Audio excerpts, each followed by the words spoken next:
Brush paint అన్ని తీసావు? అవునండి, ఈ రోజు బ్రష్ పెయింట్ డ్రెస్సెస్ వీడియో చేద్దామని ఇవన్నీ తీసాను.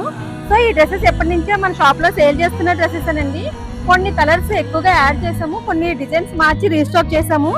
సో ఈ డ్రెస్సెస్ గురించి మీకు అందరికీ తెలిసిందే, పెద్దగా ఇంట్రడక్షన్ అవసరం లేదండి. కలర్స్ చూపిస్తాను, ఎవరికైనా నచ్చితే మీరు స్క్రీన్ పైన నెంబర్ ఉంటుంది, మెసేజ్ చేసి ఆర్డర్ ప్లేస్ చేసుకోండి. సైజ్ వచ్చేసి M2XL సైజ్ అండి, బాటమ్ కి పాకెట్ వచ్చింది. సో వీటిలో కలర్స్ అండి, ఇవి మస్టర్డ్ ఎల్లో, సైజ్ వచ్చేసి M2XL సైజ్ అండి, onion pink, sea green, light blue. ఇవన్నీ కూడా సెల్ఫ్ వచ్చాయండి. దుపట్టాస్ సేమ్ ఫ్యాబ్రిక్ వచ్చింది. ఈ దుపట్టా వచ్చేసి ఆర్గంజా దుపట్టా వచ్చింది. వీటిలో కొన్ని డిజైన్స్ మారాయండి, చున్నీస్ కూడా దుపట్టాస్ కూడా మారాయి. వీటిలోనే లావెండర్ 2 వచ్చాయండి. ఇది మోడల్ మారింది, దుపట్టాస్ కూడా మారాయి. స్కై బ్లూ దుపట్టాస్ ఇవి కూడా కొంచెం చేంజ్ అయ్యాయి, మోడల్ కూడా మారిందండి ఇది. సో ఎవరికైనా నచ్చితే స్క్రీన్ పై నెంబర్ కి మెసేజ్ చేసి ఆర్డర్ ప్లేస్ చేసుకొని వీలైతే షాప్ కి విజిట్ అవ్వండి. Thank you.